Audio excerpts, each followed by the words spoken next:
Hello बच्चों, आप सभी का वेलकम है आपके अपने यूट्यूब चैनल तनु क्लासेस में। आज की इस वीडियो में हम लोग पढ़ेंगे यूरोप में राष्ट्रवाद, जो कि आपका क्लास 10 इतिहास का फर्स्ट चैप्टर है। उसी का हम लोग ये दूसरा वीडियो लेके आए हैं, यानी कि ये पार्ट 2 है। इससे पहले हम लोग एक वीडियो कंप्लीट कर चुके हैं, जहां पर हम लोग छोटा छोटा टॉपिक को खत्म किए थे। जैसे कि यूरोप में राष्ट्रवाद में सबसे पहले देखे थे कि राष्ट्रवाद का मतलब क्या होता है। फिर हम लोगों ने देखा था कि यूरोप में सबसे पहले जो नेपोलियन की भूमिका थी राष्ट्रवाद को फैलाने में, उनकी भूमिका कैसी रही, क्योंकि आप सबको पता ही होगा कि नेपोलियन जो है बहुत ही अच्छे शासक थे और वो जो है 1804 ईस्वी में फ्रांस का सम्राट बना था। ये सभी चीजों को मैंने बहुत ही अच्छे में डिटेल में आपको पढ़ाया है। फिर उनकी जो है नेपोलियन की मृत्यु 1815 को हो जाती है। फिर उनके बाद मेटरनिक आता है, जो कि बहुत ही क्रूर शासक होता है, बहुत ही खराब शासक होता है, निर्दयी शासक होता है। फिर ये जो है इटली को कैसे कैसे बांटता है। इटली को बांटने के बाद अलग अलग जगहों में डिवाइड करने के बाद ये इटली पर जो है एक प्रकार का पुरातन व्यवस्था, यानी कि जो पूर्णा वाला जो सिस्टम था, राजा का बेटा राजा बनेगा, उस प्रकार का सिस्टम को जो है ये चालू करता है। ठीक है,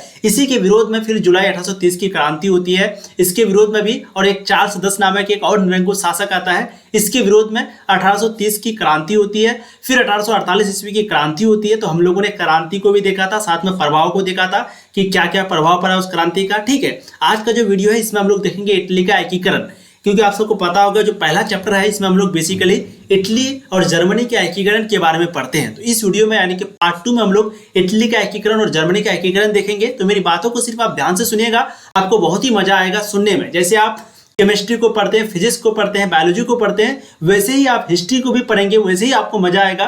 बस मेरी बातों को आप ध्यान से सुनिए और जो भी पॉइंट आपको नोट करने बोलेंगे प्लीज इसको नोट कीजिएगा। ठीक है, तो चलिए चैप्टर की शुरुआत करते हैं। आज का जो सेशन है वो आपके लिए काफी इंपॉर्टेंट है, इसलिए प्लीज वीडियो को लाइक कर दीजिएगा, चैनल को सब्सक्राइब कर दीजिए, क्योंकि हम लोग बिल्कुल नया चैनल की शुरुआत किए हैं, इसलिए सब्सक्राइब करना बहुत जरूरी है। चलिए अब हम लोग देखते हैं इटली का एकीकरण।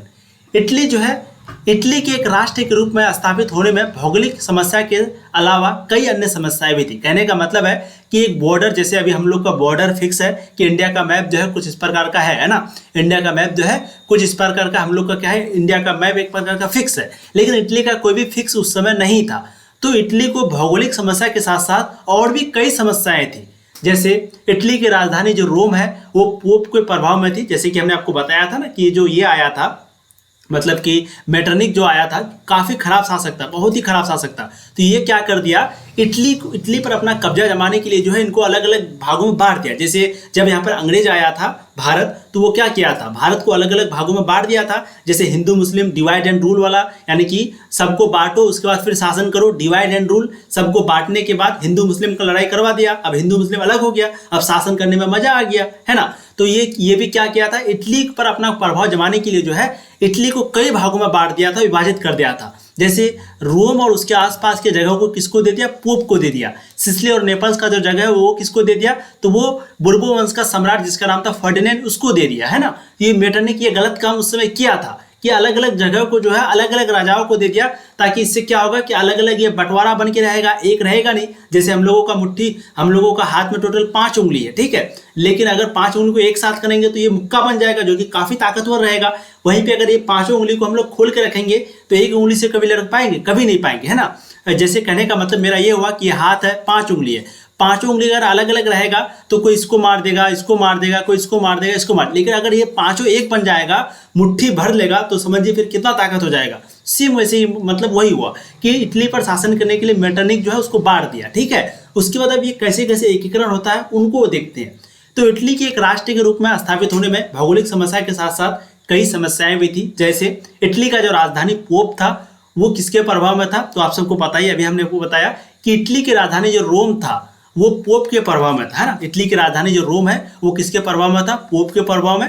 पोप की इच्छा थी कि इटली का जो एकीकरण है वो शासक के नेतृत्व में ना होकर धार्मिक दृष्टिकोण से हो, यानी कि इटली का जो राजधानी रोम था वो पोप के प्रभाव में था।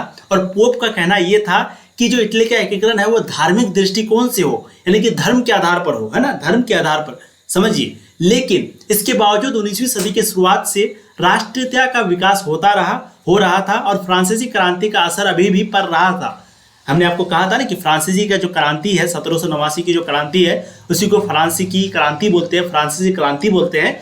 और जो राष्ट्रवाद की भावना है वो इसी क्रांति से उत्पन्न हुई थी, है ना, इसी क्रांति से। एक तो नेपोलियन के नेपोलियन की वजह से भी राष्ट्रवाद की भावना जो है बहुत फैली थी, लेकिन जो पनपी थी ये भावना, जो उत्पन्न हुआ था, जो पैदा हुआ था, वो 1789 की फ्रांसीसी क्रांति जब हुई, उसी के बाद से जो राष्ट्रवाद की भावना है वो काफी तेजी से फैला। ठीक है, तो वही चीज कहने का मतलब है कि इसके बावजूद 19वीं सदी के शुरुआत में राष्ट्रीयता का विकास जो है हो रहा था और फ्रांसीसी क्रांति का जो असर है वो अभी भी पड़ रहा था। नेपोलियन के सैन्य अभियानों ने इटली के एकीकरण में अप्रत्यक्ष रूप से योगदान दिया और नेपोलियन के जो सैन्य अभियान थे, कहने का मतलब है कि नेपोलियन की मृत्यु के बाद भी जो नेपोलियन का सैन्य अभियान था वो अभी भी डायरेक्ट तो नहीं लेकिन इनडायरेक्ट रूप से योगदान दे रहा था। समझ गए? अब आगे देखिए, इटली विजय के बाद नेपोलियन ने इसे 3 गणराज्य, एक सिस्पाइन गणराज्य, लिगुलियन तथा ट्रांसपेडन में गठित किया था। उसने यातायात व्यवस्था को ठीक करके संपूर्ण क्षेत्र को एक शासन के अधीन लाया। नेपोलियन के पतन 1814 के बाद, देखिए अगर आप लोग पार्ट 1 को नहीं देखे उसको देखिएगा तभी आपको समझ में आएगा। ठीक है, तो प्लीज पार्ट 1 को पहले जाकर के आप लोग देख लीजिए। हमने आपको बहुत अच्छे से पढ़ाया रखा था कि नेपोलियन का जो है एक बहुत ही अच्छा शासक था और नेपोलियन क्या किया था, इटली को एक प्रकार का एक रखने का काम किया था, है ना। वो सबको बराबर का अधिकार दे रहा था, कोई भी धार्मिक आधार नहीं, कोई भी नहीं, सब बराबर उसकी नजर में था, सभी को लेकर के वो चल रहा था। तो नेपोलियन की मृत्यु जो है 1815 ईस्वी को हुई थी, लेकिन क्योंकि नेपोलियन जब यहाँ पर जीता हुआ था तो उसी वक्त से इटली का एकीकरण जो है वो कहीं ना कहीं बात जो है वो चलने लग गया था। ठीक है, तो जब नेपोलियन जीता हुआ था उस वक्त में वो क्या क्या काम करके गया उसी को भी हम लोग देख रहे हैं। ठीक है, चीज आपको समझ में आ गई। तो सबसे पहले भाई ये जो फ्रांसी की क्रांति हुई थी इसके कारण तो ये असर था ही सबके मन में कि इटली का एकीकरण हो। उसके बाद जो नेपोलियन के द्वारा जो सैनिक का जो अभियान बनाया गया था उनका भी जो प्रभाव है कहीं ना कहीं इनडायरेक्टली, डायरेक्ट तो नहीं लेकिन अप्रत्यक्ष रूप से योगदान तो दे रहा था। अब आगे क्या हुआ, इटली जब विजय किया था नेपोलियन, उसी वक्त में जो है इन्होंने 3 गणराज्य, एक सिस्पाइन गणराज्य, एक लिगुलियन गणराज्य, एक ट्रांसपेडेंट गणराज्य में इनको गठित कर दिया था और वो यातायात सिस्टम को यानी कि ट्रांसपोर्ट का जो सिस्टम है उसको सही करके संपूर्ण क्षेत्र को एक शासन के अधीन लाया, यानी कि पूरे क्षेत्र को एक ही शासक, एक शासन, एक ही नियम, एक ही कानून के अधीन सबको बराबर में लेके आया। नेपोलियन के पतन यानी कि नेपोलियन की मृत्यु जो है वो 1814 ईस्वी में हो गई।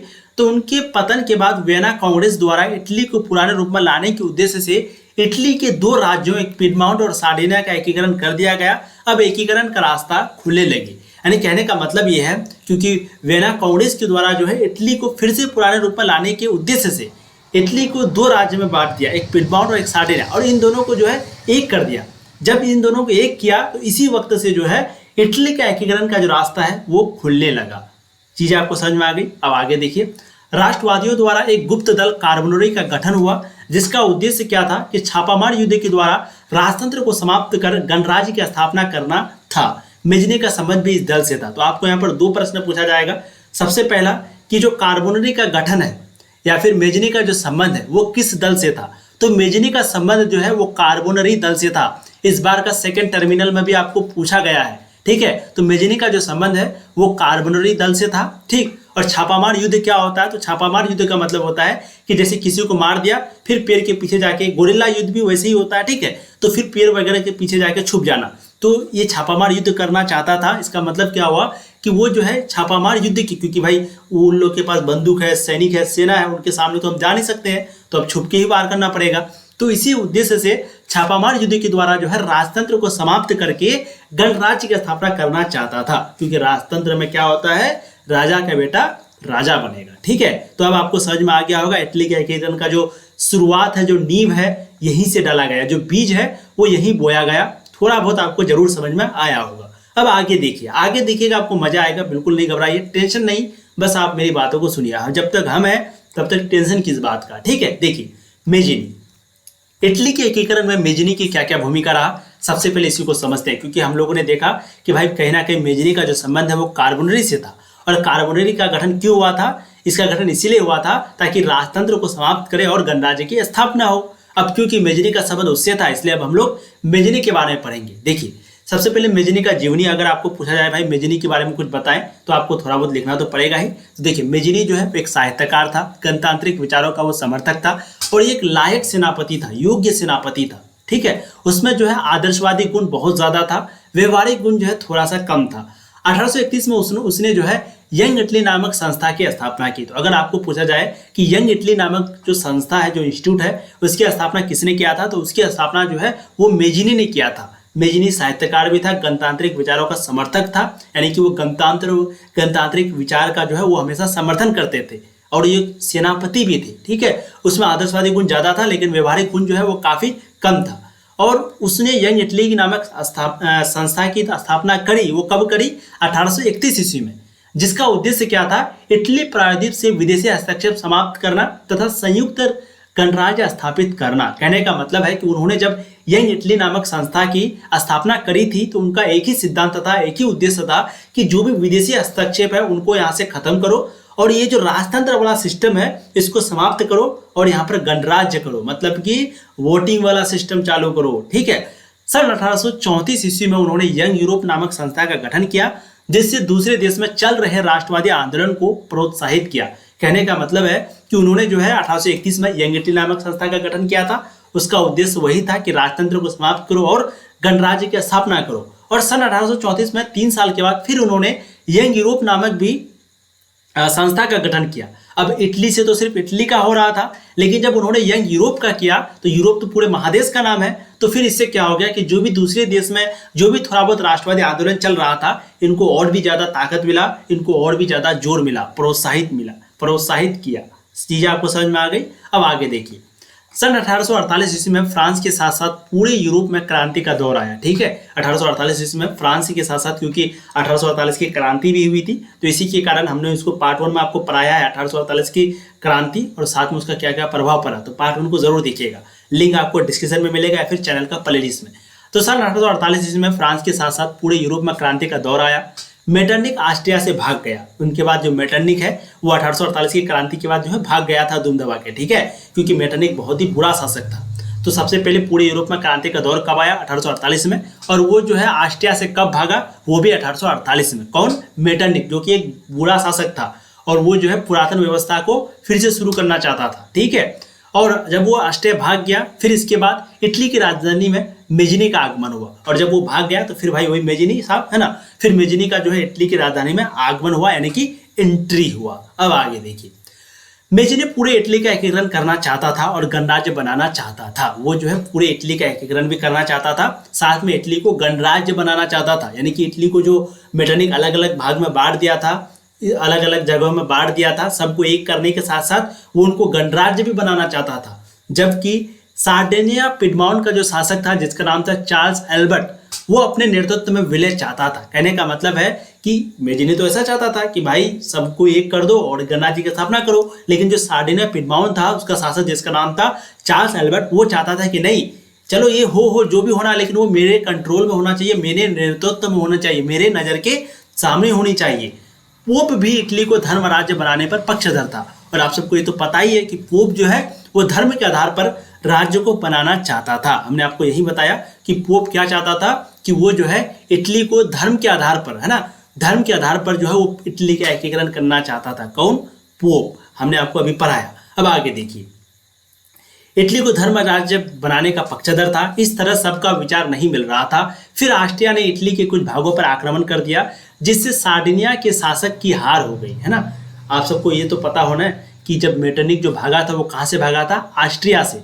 तो उनके बाद जो मेजिनी का आगमन हुआ, तो मेजिनी का आगमन कहाँ पर हुआ? तो मेजिनी जो है वो ऑस्ट्रिया में उनका आगमन हुआ, यानी कि वो ऑस्ट्रिया का शासक बना।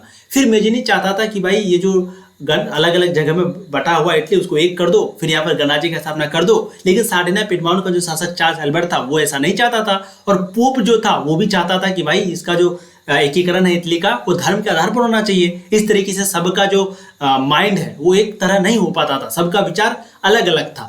फिर इसी कारण जो मेजिनी है, ऑस्ट्रिया का जो शासक है, वो क्या कर दिया?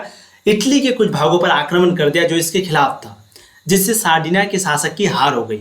और सार्डिनिया के साथ जब युद्ध हुआ तो सार्डिनिया का जो शासक था चार्ल्स एल्बर्ट, उनका क्या हो गया? हार हो गया। ठीक है, फिर ऑस्ट्रिया जनवादी आंदोलन को भी कुचल दिया, और ऑस्ट्रिया जो है जो जनवादी आंदोलन हो रहा था बिना मतलब का, उसको भी कुचल दिया, जिससे मेजिनी की फिर से हार हो गई। और इससे फिर मेजिनी की हार हो गई जब ये आंदोलन को कुचला, है ना। पहले चलो वहां पर तो शासक हार गया सार्डिनिया का, वहां तक ठीक था, लेकिन फिर इन्होंने जनवादी आंदोलन को जब कुचल दिया तो उससे क्या हो गया? फिर से मेजिनी की हार हुई और वो पलायन कर गया, और इस तरह फिर से एकीकरण नहीं हो पाया। चीजें आपको समझ में आ गई। फिर मेजिनी की भी हार हो गई, क्योंकि भाई वो आंदोलन चल रहा था, जनवादी आंदोलन जनता के द्वारा, लेकिन इसको वो खत्म कर दिया। तो इससे क्या हो गया, जनता इसके खिलाफ हो गया और मेजिनी की हार हो गई। फिर मेजिनी जो है प्लान कर गया। प्लान का मतलब होता है एक जगह से दूसरी जगह चला जाना या भाग जाना। फिर इस तरीके से इटली का एकीकरण नहीं हो पाया। यहाँ तक आपको समझ में आ गया कि इटली के एकीकरण में मेजिनी की क्या क्या भूमिका रहा, उसने आपने देखा, और मेजिनी जो है वो नहीं कर पाया, इटली का एकीकरण नहीं कर पाया। अब हम लोग देखते हैं इटली का एकीकरण का द्वितीय चरण, यानी कि अब पहला चरण तो आप लोगों ने देखा था कि नहीं हो पाया। अब द्वितीय चरण में क्या क्या होता है इनको थोड़ा सा देखते हैं। देखिए, इटली में धीरे धीरे आंदोलन के कारण जन जागरूकता बढ़ रही थी और राष्ट्रीयता की भावना भी तेज हो रही थी। यानी कि जब इटली में आंदोलन हो रहा था तो इनके कारण जो लोग हैं, जो जनता है, उनमें जागरूकता बढ़ रही थी और जो राष्ट्रीयता की भावना है, राष्ट्रवाद की जो भावना है, वो काफ़ी तेज हो रही थी। इटली में सार्डिनिया पिडमॉन्ट का नया शासक भी राष्ट्रवादी विचारों का था, क्योंकि आप सबको पता है सार्डिनिया पिडमॉन्ट का जो शासक था जिसका नाम था चार्ल्स एल्बर्ट, ध्यान रखिएगा, जिसका नाम क्या था, चार्ल्स एल्बर्ट। तो चार्ल्स एल्बर्ट की जो लड़ाई है, यानी कि जो सार्डिनिया की लड़ाई है, वो किनके साथ हुई थी, वो हुई थी मेजिनी के साथ। क्योंकि सार्डिनिया क्या चाहता था कि मेरे नेतृत्व में इटली का एकीकरण हो, इसलिए मेजिनी जो है उन पर आक्रमण कर दिया। किस पर, सार्डिनिया पर। देखिए, दिमाग में घुमाना नहीं है। तो मेजिनी जो है वो सार्डिनिया पर आक्रमण कर दिया, जिससे सार्डिनिया के शासक की हार हो गई। फिर वो जो है भाग गया। चीजें आपको समझ में आ गई। अब क्योंकि ये भाग गया तो सार्डिनिया का कोई ना कोई तो शासक बनेगा ना, क्योंकि चार्ल्स एल्बर्ट तो हार गया था। तो सार्डिनिया का जो नया शासक बना वो बहुत ही अच्छा आदमी था और वो जो है राष्ट्रवादी विचारों का समर्थक था, और उसका नाम क्या था, विक्टर इमेनुएल। ध्यान दीजिएगा, उसका नाम था विक्टर इमेनुएल। तो अगर आपको पूछा जाए कि विक्टर इमेनुएल जो है वो कहाँ का शासक था, तो वो था सार्डिनिया पिडमॉन्ट का शासक, और ये क्या था, राष्ट्रवादी विचारों का समर्थक था। ठीक है, इसी की वजह से इटली के एकीकरण का कार्य चलता रहा, और क्योंकि राष्ट्रवादी विचारों का समर्थक था, जिसके कारण फिर से इटली का एकीकरण का जो काम है वो चलता रहा। फिर इन्होंने जो है काउंट काउर को प्रधानमंत्री बनाया।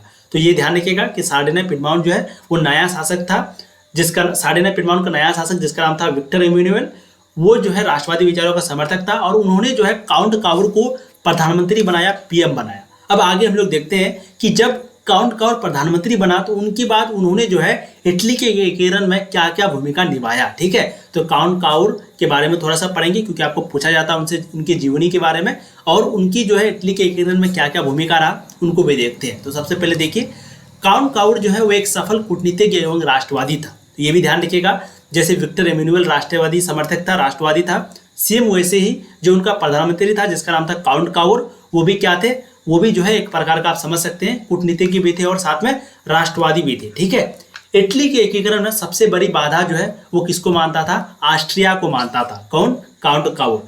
तो काउंट काउर जो है वो एक कूटनीतिज्ञ भी थे, सफल कूटनीतिज्ञ और राष्ट्रवादी थे। वो इटली के एकीकरण में सबसे जो बड़ी जो रुकावट है वो ऑस्ट्रिया को मानता था।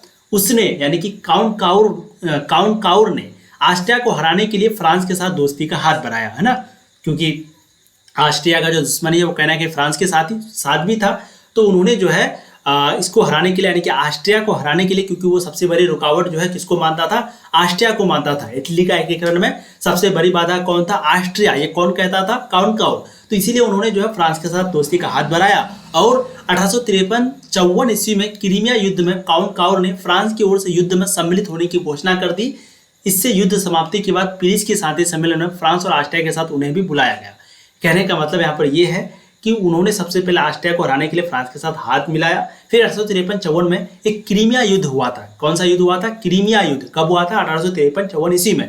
तो उसी समय उन्होंने जो है फ्रांस की ओर से युद्ध में सम्मिलित होने का, यानी कि फ्रांस की तरफ से युद्ध में सम्मिलित हुआ।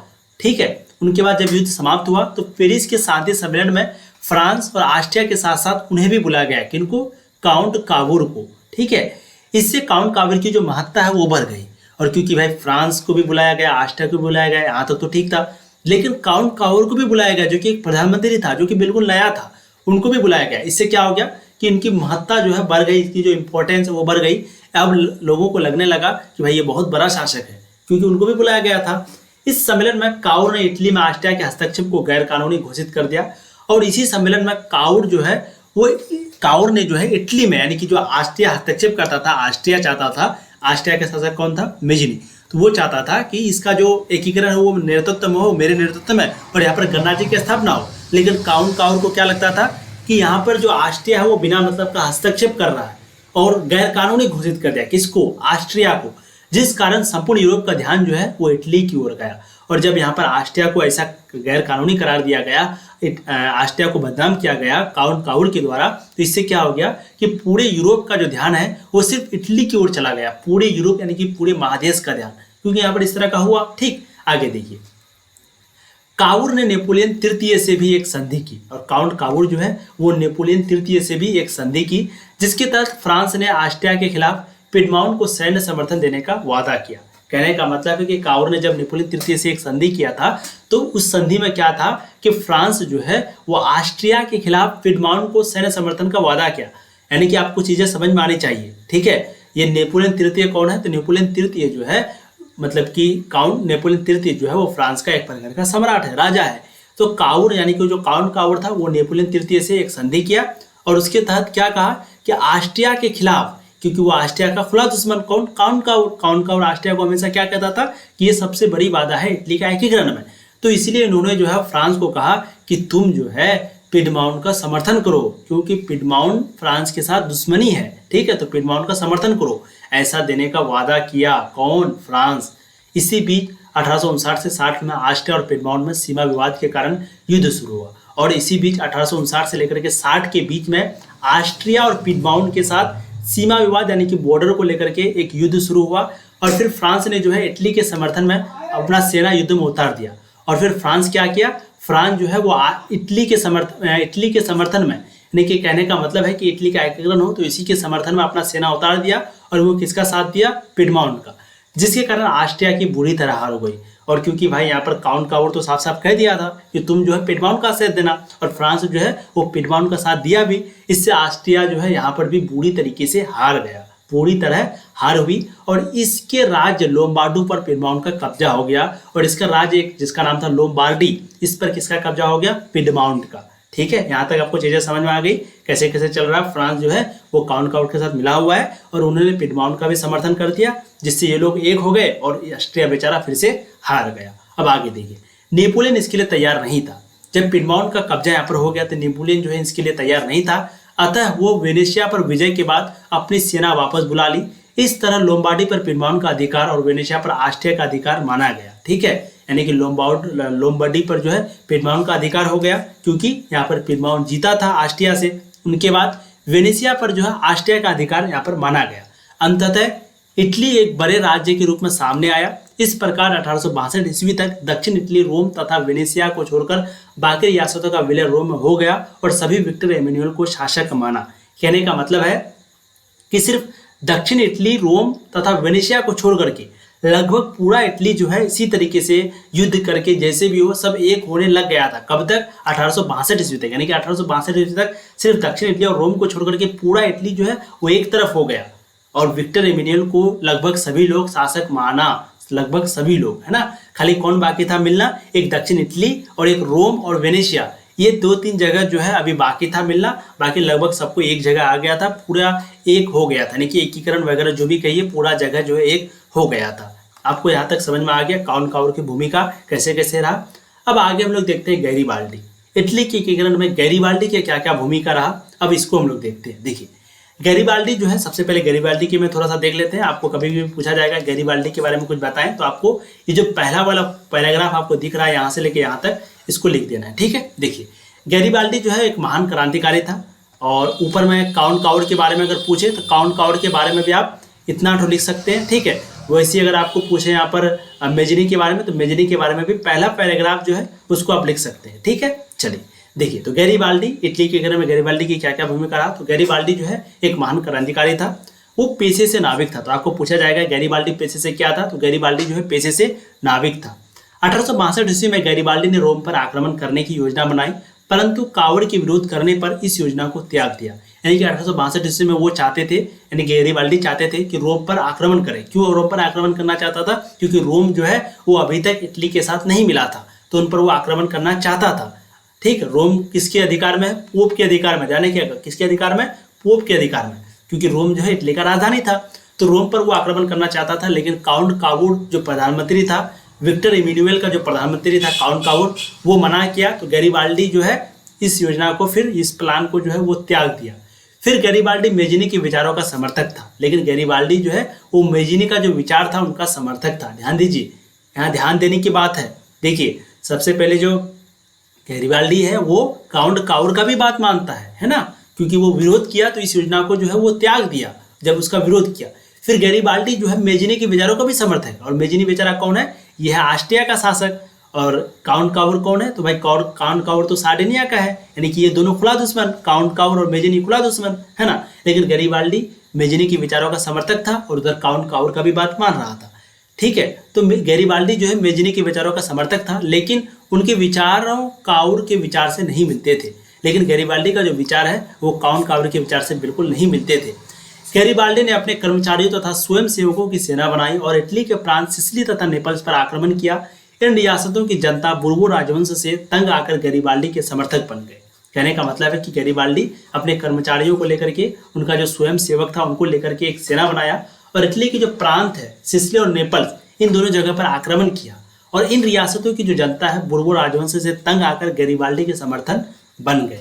यानी कि यहाँ पर जो भी जनता थे वो बुर्बो राजवंश जो था उससे तंग आ गया था और फिर वो उससे तंग आकर के गैरिबाल्डी का समर्थक बन गए। ठीक, अब आगे देखिए, गैरिबाल्डी दक्षिण इटली के जीते गए क्षेत्र को विक्टर इमैनुअल को सौंप दिया, है ना। विक्टर इमैनुअल कौन है, तो जो काउंट काउर का यानी कि जो शासक था सार्डिनिया का वो था विक्टर इमैनुअल, और विक्टर इमैनुअल जो है वो प्रधानमंत्री बनाया था काउंट काउर को। सारा चीज को ध्यान रखिएगा तभी आपको समझ में आएगा। तो गैरिबाल्डी जो है वो दक्षिण इटली के जीते गए क्षेत्रों को विक्टर इमैनुअल को सौंप दिया, वो भी बिना किसी संधि के, यानी कि गैरिबाल्डी कोई भी संधि नहीं किया, कुछ भी नहीं किया, जो भी जगह वो जीता वो सारा चीज किसको सौंप दिया, विक्टर इमैनुअल को। इसीलिए मैंने यहाँ पर आपको कहा ना कि ये जो है Garibaldi Victor Emmanuel Count Cavour का समर्थक भी था, लेकिन उनका जो विचार है वो किससे मिलता था, मेजिनी से। लेकिन मेजिनी और काउंट काउर जो है वो दोनों आपस में दुश्मन, यानी कि आप ऐसे समझ सकते हैं कि आप मेरे दोस्त हैं लेकिन आपका और मेरा विचार बिल्कुल नहीं मिलता, लेकिन जो आपका दुश्मन है उनका विचार और मेरा विचार मिलता है, यानी कि फिर मतलब समझ रहे हैं, यानी कि हम दोनों के साथ दोस्ती हो गया, उनका इसके साथ विचार मिल गया और आप मेरा दोस्त हैं, इस प्रकार से। तो गैरिबाल्डी जो है दक्षिण इटली के जीते गए क्षेत्रों को, अगर आपको समझ में नहीं आया थोड़ा पीछे देख के समझ लीजिएगा, वीडियो फिर काफी बड़ी हो जाएगी। तो गैरिबाल्डी दक्षिण इटली के जीते गए क्षेत्रों को विक्टर इमैनुअल को सौंप दिया बिना किसी संधि के, और उसने दक्षिण क्षेत्रों को शासक बनने का प्रस्ताव भी अस्वीकार कर दिया।